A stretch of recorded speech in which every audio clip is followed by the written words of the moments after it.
Subhanallah wa bihamdihi subhanallahil azim. Subhanallah wa bihamdihi subhanallahil azim.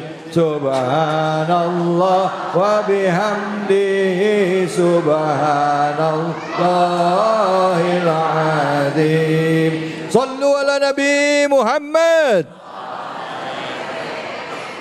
Maha suci Allah, Maha suci Allah dengan segala kemuliaannya, dan kita hambanya selalu berusaha untuk taat atas perintahnya. Termasuk diantaranya adalah membersihkan harta kita, berbagi dengan nikmat yang telah Allah berikan kepada kita. Kita akan melanjutkan kajian kita, yaitu Al-Quran Surah Al-Isra.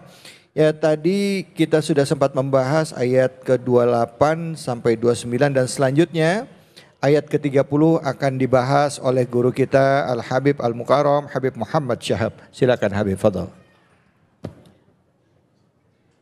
Bu, kita sampai bahasan ayat surah Al-Isra ayat ke-30. Yang Allah Subhanahu wa taala di sini kita diajarkan untuk bertawakal. Jadi kalau dalam bahasa Inggris itu ojo wedi. Ya. Bahasa Inggris. Ya. Ojo wedi. Ojo wedi. Ojo wedi. Allah katakan inna rabbaka yabsutur rizqa liman yasha wa yaqdir. Ya. Innahu kana bi'ibadihi khabiram basira. Artinya inna rabbaka.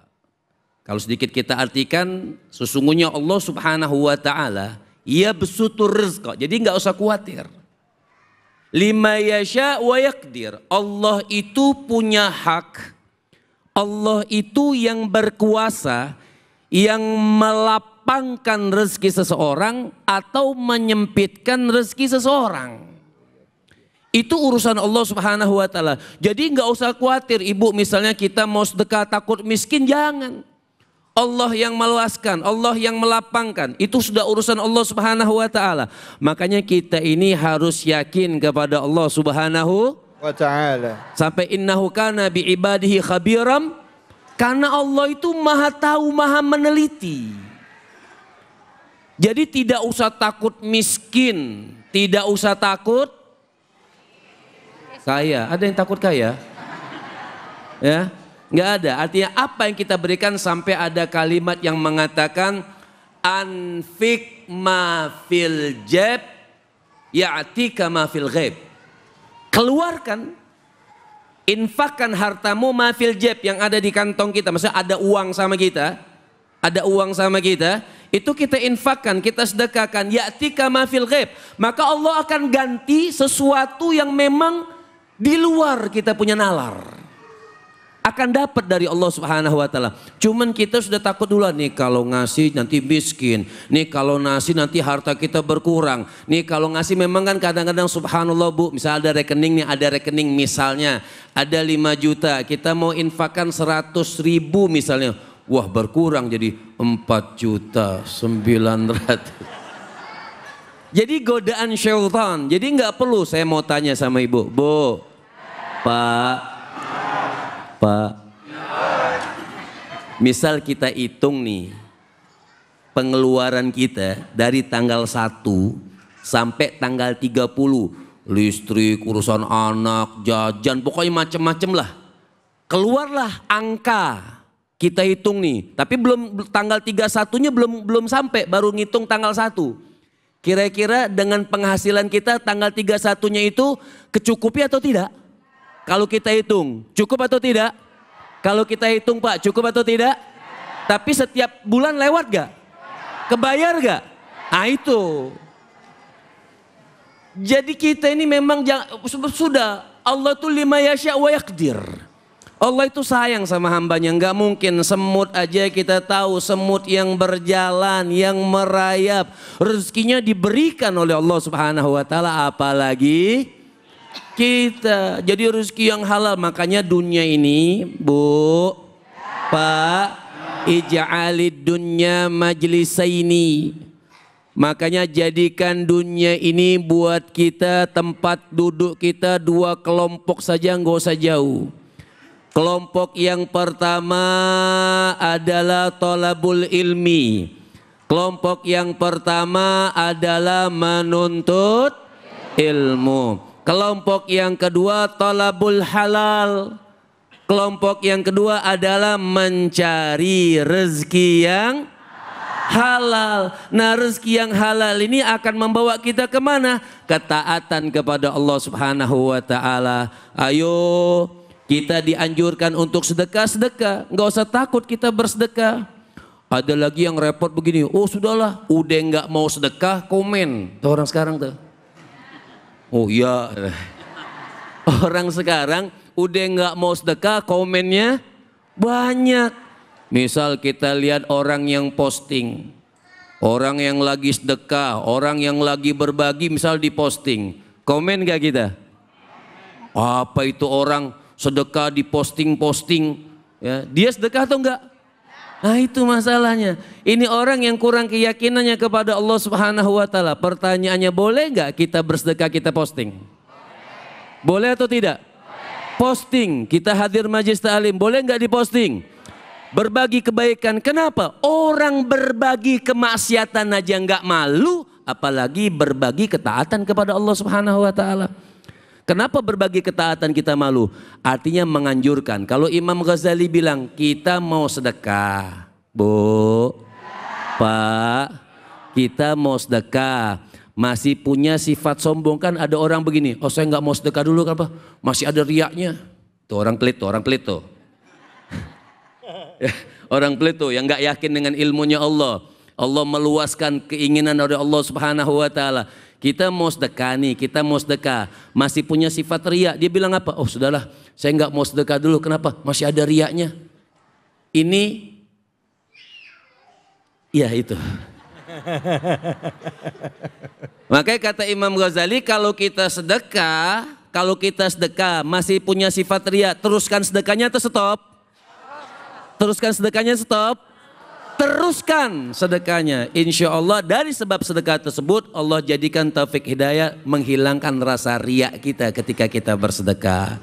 Jadi intinya jangan pernah khawatir atas rezeki yang diberikan oleh Allah Subhanahu wa ta'ala. Mudah-mudahan bermanfaat. Amin ya rabbal alamin. Terima kasih banyak ya Habib. Bu, kalau judi, pernah dengar orang miskin karena judi? Banyak.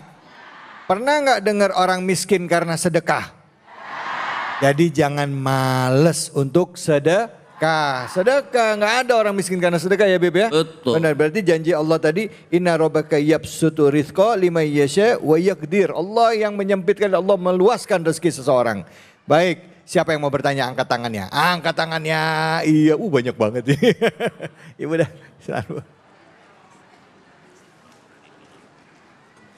Bismillahirrahmanirrahim. Assalamualaikum warahmatullahi wabarakatuh. Waalaikumsalam warahmatullahi wabarakatuh.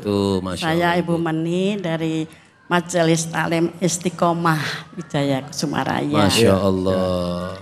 Habib, saya mau bertanya. Siap, Ibu. Kenapa ada orang kaya raya makin jauh dari Allah? Padahal katanya rezeki itu rahmat. Terima kasih jawabannya Habib. Assalamualaikum warahmatullahi wabarakatuh. Waalaikumsalam warahmatullahi wabarakatuh. Ibu nih bagus pertanyaannya, dapat hadiah umroh. Wah, luar biasa, amin. Brosurnya. Okay. Brosur, mulai dari brosur dulu ya Beb. Ya. Artinya begini, ada dua orang dalam hadis Tanghihul Qaul. Ya, dalam hadis Tanghihul Qaul itu ada dua orang bertanya, ada dua orang berdoa. Yang satu kaya, rajin maksiat. Yang satu miskin tapi taat. Ketika orang yang miskin ini berdoa kepada Allah, maka malaikat lapor kepada Allah. Ingetin, Allah nggak butuh laporan malaikat. Allah tahu kita berdoa, Allah tahu apa yang dikatakan malaikat. Ini hadis jadi cerita supaya apa, kita yang jahil ini paham. Paham Ibu ya? Malaikat karena tidak mengetahui ilmu Allah, malaikat bertanya kepada Allah, ya Allah, abdukal fakir. Ini hambamu yang fakir, hambamu yang miskin berdoa. Minta tambahan rezeki, dia orang yang taat. Apa kata Allah Subhanahu wa taala? Jangan kabulkan dulu doanya.